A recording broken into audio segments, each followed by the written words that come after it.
This is Dana Lopez. I'm the Director of Marketing and Communications for the Inn, and welcome to a very, very special episode of In Gratitude, where we spotlight the wonderful supporters and staff and donors of the Inn to make some amazing things happen for the guests that we serve and uphold the mission of the Inn, which is to serve hungry and homeless Long Islanders with dignity, respect, and love.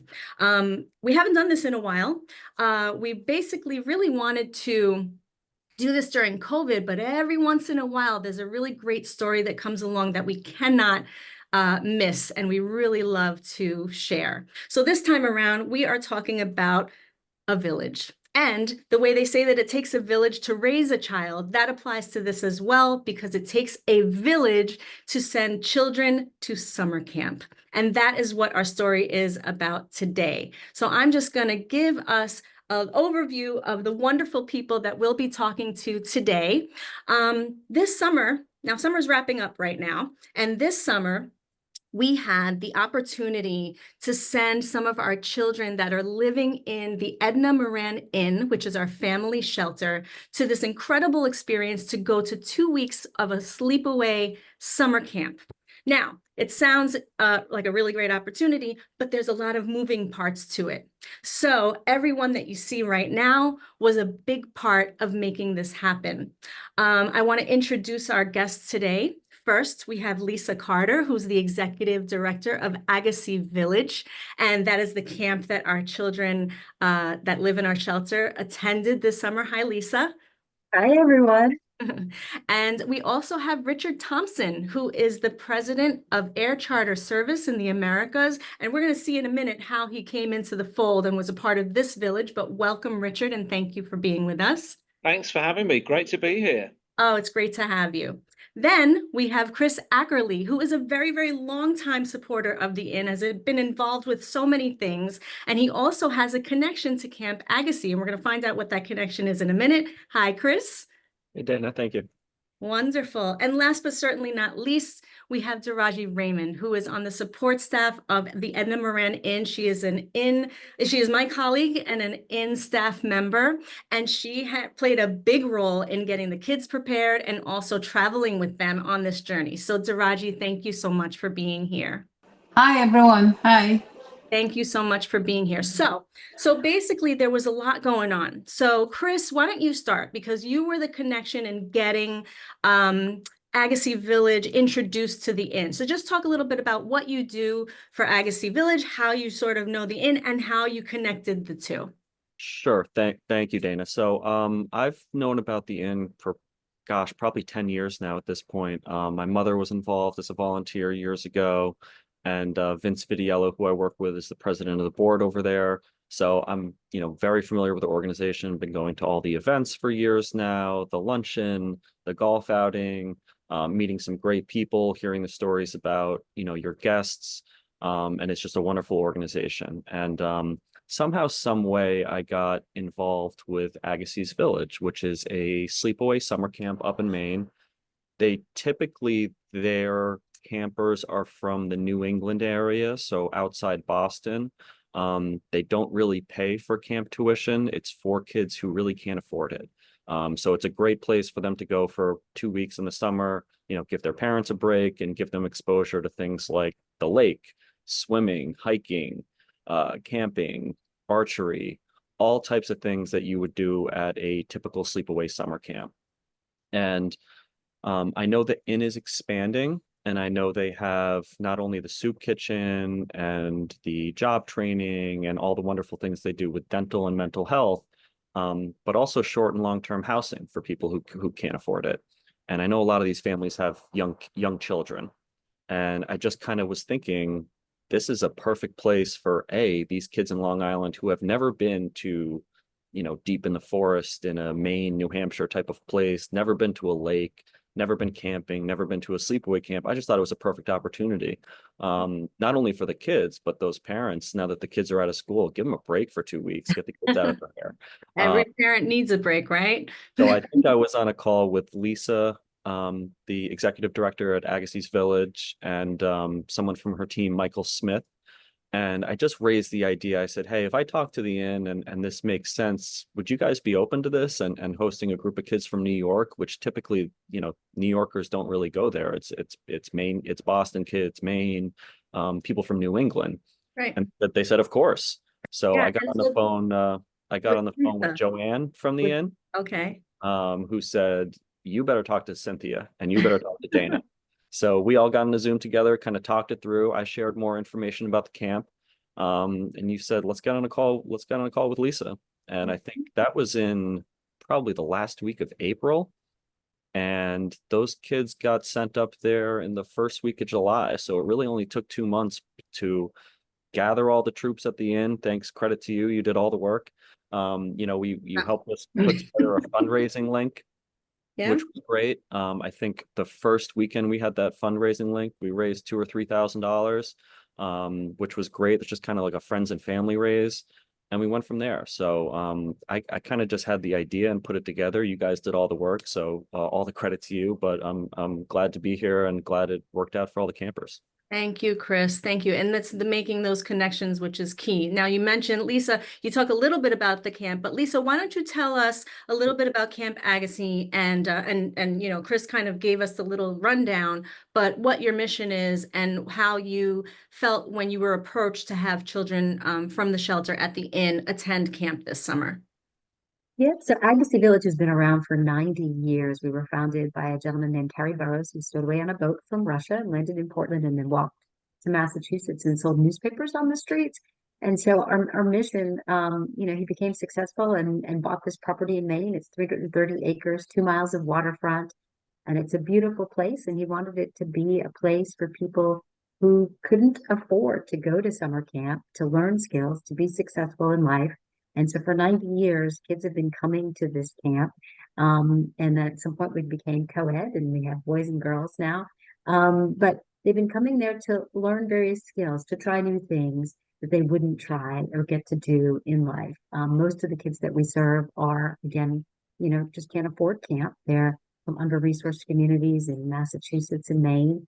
And they get to be here for 2 weeks and do things like archery, learn to swim. This year we had kids that actually got their lifeguard certification so they could go back home and have a job that they wouldn't have otherwise had. We do lots of nature and hiking. We have trails. We have a climbing wall. Anything that you can think of that a normal summer camp has. But our kids are just a little bit different. 25% of the kids that come to our camp are either in homeless or in foster care, or they have a parent that's incarcerated. Lots of things are happening at home.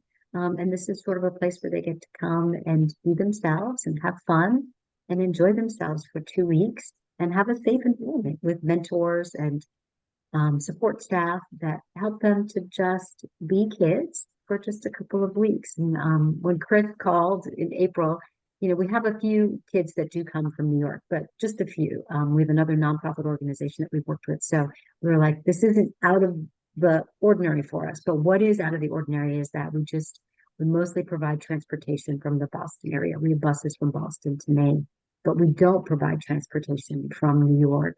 And the other nonprofit that we work with usually flies kids out to Maine. So we were like, okay, we can do this. We can figure out a way to get these kids because we want to support more kids, especially kids who don't have a home or have opportunities in the summertime, right? And so this was really exciting for us. And we were just so glad we could have been a small piece in this opportunity for these kids. And hopefully next year we can even serve more kids. That's wonderful. Thank you, Lisa. And we're going to get to the transportation part in a minute because that's where Richard comes in. Don't go anywhere, Richard. But before we do that, I want to just kind of throw it over to Diragi for a minute because here we are. We've got multiple families in our family shelter, the Edna Moran INN. Diragi, she works there. She's there every day. She gets to know these families. And for a lot of the families that that are living in our shelter right now, of course, it's a wonderful opportunity and it's incredible, but there's a lot that goes to it.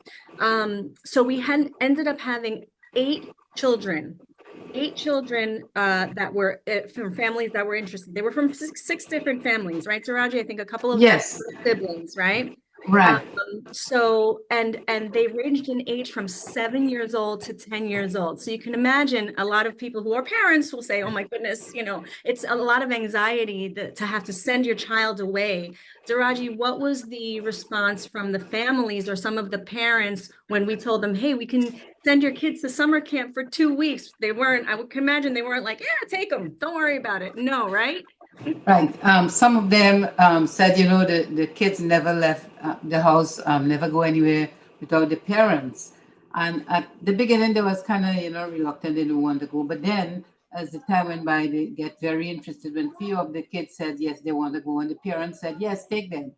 But the kids was very excited when they hear they're going to camp for 2 weeks because most of them never really go to camp before. And Willa did a lot shopping. She got everything for them, the things for the sleeping bag, clothes, stuff like that for them to go. So when they saw we got getting the stuff, they was very excited and happy. They couldn't wait to go. I'm sure. Yeah, and most of them said, they really enjoy it. Wonderful. Wonderful. And you mentioned Myrna, who was another staff member. Myrna and Diragi were the chaperones to get the children to Maine to be able to get to camp. But before that happened, there was another piece of the puzzle that needed to fit. There was a missing piece. So we're imagining this puzzle of summer camp, and there was a missing piece. And you mentioned that, Lisa. How are we going to get these kids from New York to Maine? And that was a bigger issue. Chris had mentioned that we put out a fundraising link to get some donations to support, and that's wonderful. And, but it wasn't quite enough. As Diragi mentioned, they had to prepare them with sleeping bags and clothing and things that they may not have necessarily, already had, essential gear, summer camp gear to make sure that they had what they needed, but there was still the piece of transportation. Now, we have made a pretty recent, I guess, within the last year or so, connection with a company called Air Charter Service, which is a private charter company that services private organizations or people or cargo or things like that. I'll let Richard talk about that a little bit more. But we made a call because we weren't sure. We weren't sure if we were going to get a bus, if we were going to have somebody drive a van or whatever. There were so many of these things flying around. And at this point, it was maybe a month to go before the kids had to go to the camp. So the idea was set into place, but now we had to get them there. Enter Air Charter Service. So, Richard, your team got a call, and I don't think it's actually an email, because from our one of our staff members, Cynthia Susich, because she knew that Air Charter Service knew a little bit of something about transportation, so we didn't know what steps to take. And you got a call to say, can you lead us in the right direction of someone who can help us? And Richard, your team said, no need to lead you anywhere. Basically, the buck stops here. And what exactly was your response to that call, Richard? Yeah, no, I mean, first of all, I just want to say I'm so happy that we were able to contribute in a way to give these kids that experience. The prospect of travel. Some people are fortunate enough to travel all their lives and gain that excitement, and a lot of kids don't. A lot of people don't. So I'm so happy that we were able to give that experience to them, because it is terribly exciting setting foot on a plane for the first time, flying up in the sky, seeing the pilots, all of that stuff. It's just fun. But no, to your point, well, it actually started with an email, and it started with it was from Cynthia saying, I've got a random question. And we love random questions. We're all about that. And when she explained to Cara, who's kind of been our liaison between ACS and the Inn since I think it's April last year, and she explained the situation. I mean, of course, how could we not help? It's in our wheelhouse. We do specialize on the chartering side, but actually we've got a fantastic travel team here who work with commercial airlines every day. So, once we knew what the dates were, the parameters, who was going, for us, it's just day-to-day business being able to find, the solution. And I'm so happy we did. And yeah, we were more than happy to jump on board and help, because we've got a very strong CESR committee here at ACS. It's only fairly recent, but working with the Inn, it's at the heart of how we want to kind of support our community, right? As I hope all businesses who have resources are able to do so. And Long Island in particular, which is the first office we ever opened in the United States 20 years ago this year, is very close to our hearts. And so, yeah, we're just really thrilled that we could help you guys out. That's wonderful. And just because, Richard, you obviously are very humble and kind, just so everyone knows, the contribution that Air Charter Service made was not only to get the details and use their travel team to figure out flights for the children and the chaperones, but they also donated these services and also paid financially covered the costs for the transportation from the ground transportation from the shelter to the airport, and also the flights for all 8 children plus the 2 chaperones to get to Maine, and then the reverse. Once they got there, as Lisa mentioned, the camp has transportation to get them there from the airport to the camp, but it was the other part of it that needed that piece of the puzzle to be filled. And Richard, that's what your company did. So we just are so you see all the pieces coming together, which was really, really incredible. So I just want to get back to Diragi just for a minute, because you mentioned that the kids were so excited. Yes. Richard talked about how exciting it is for people who have never been on a plane before. Most of the children hadn't, but from our previous conversation, you said that one of the children wanted to be a pilot. Can you just tell me a little bit about that and what happened on the way home? Yes. So both ways, the children was very excited to get on the airplane. They were so excited. They were screaming when they get there, "Oh my God, we're on the air," and stuff like that. One of the children, it's a boy, he said he wanted to be a pilot. And then when we was coming back, he was talking to the air hostess on the airplane, and he drew a plane, and he said, "Thank you for taking us and bringing back us." And he said he wanted to send it to the pilot.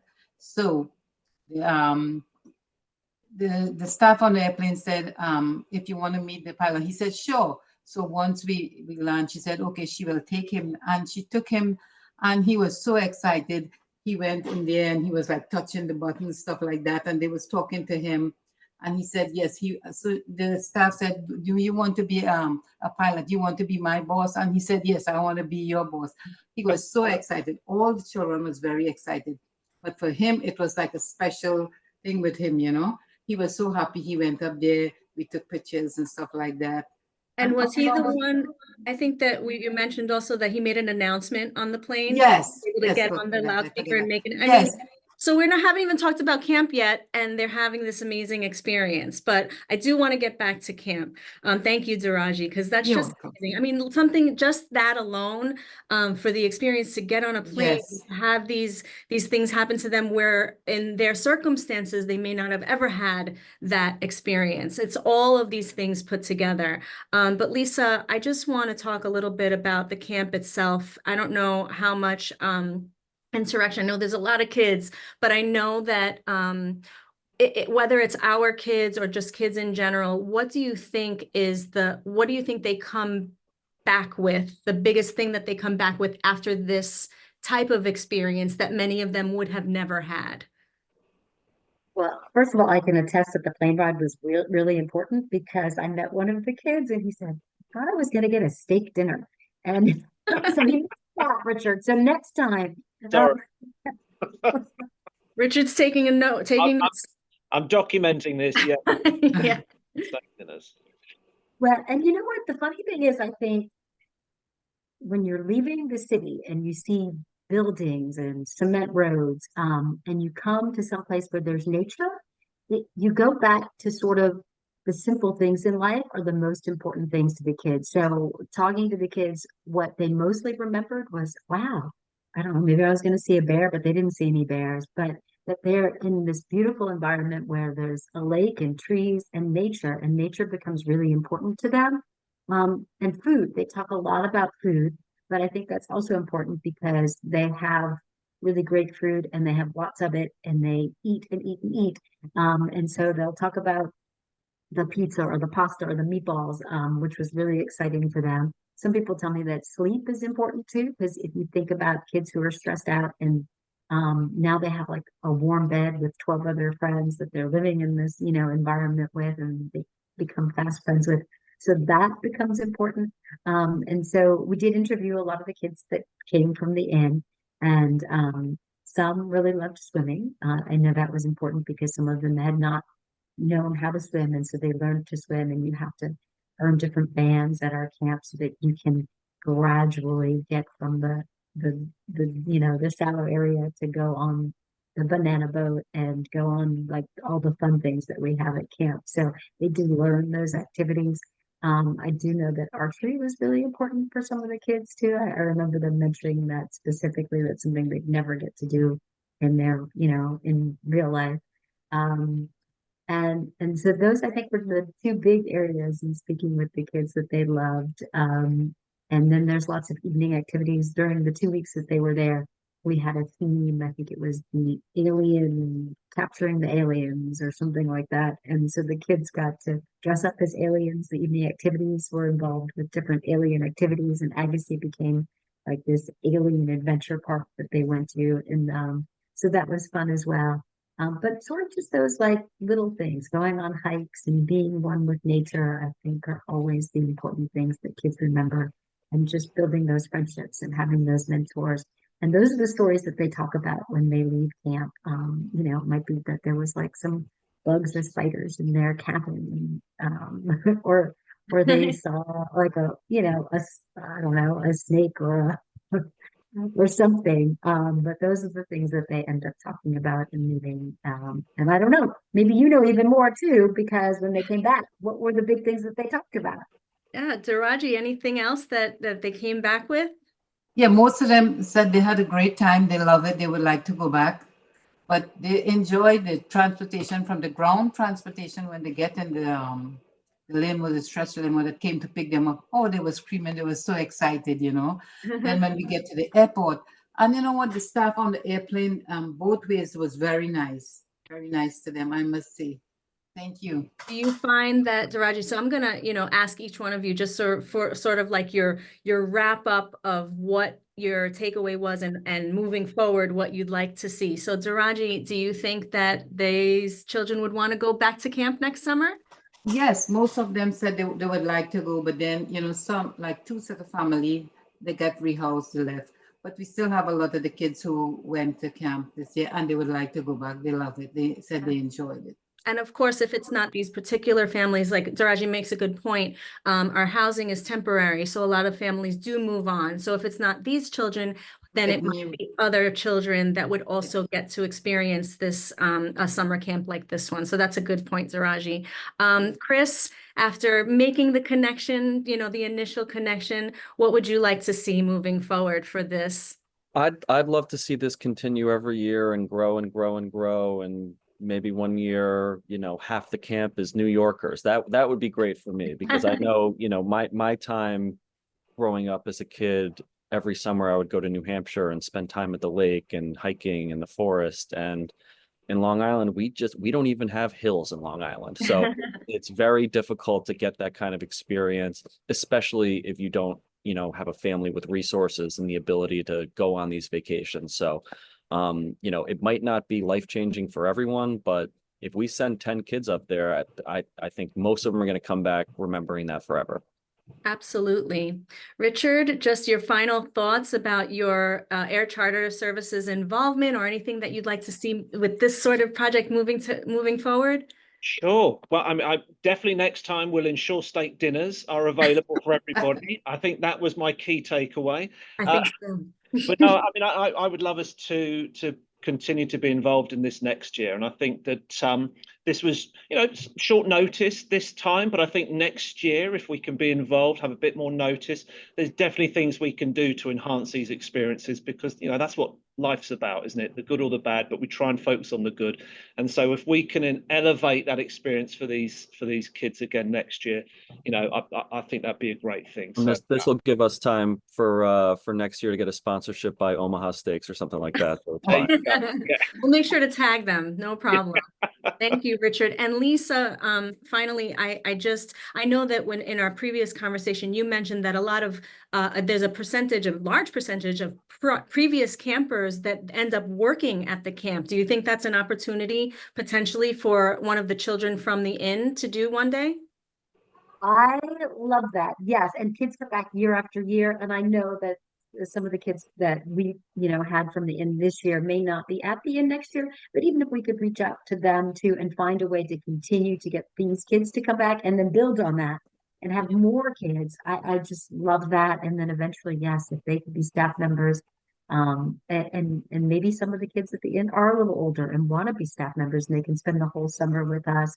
We do that often too. We often have kids that are there for the entire summer, not just for a couple of weeks, because they have a place that they can be and have a home for the entire summer. So the more we can build on this, the more we can do for these kids, is what we are here for. And we appreciate all of you and all your efforts and can't wait to do more. So thank you so much. Absolutely. And I think that's where we're probably going to wrap this up, because it's just so, and this is why I wanted to get everybody in the same room to talk about it, to talk about the logistics and all the little pieces that have to come together in order to make this priceless experience. Although there was a price tag attached to it, but the experience itself for the children, for the families that we serve in our shelters was just really incredible. It's something I'm sure the children will remember for the rest of their lives, and maybe one day get their first job opportunity from it. Or, I mean, it doesn't end in summer camp, I think is my main takeaway. It doesn't end in the summer. So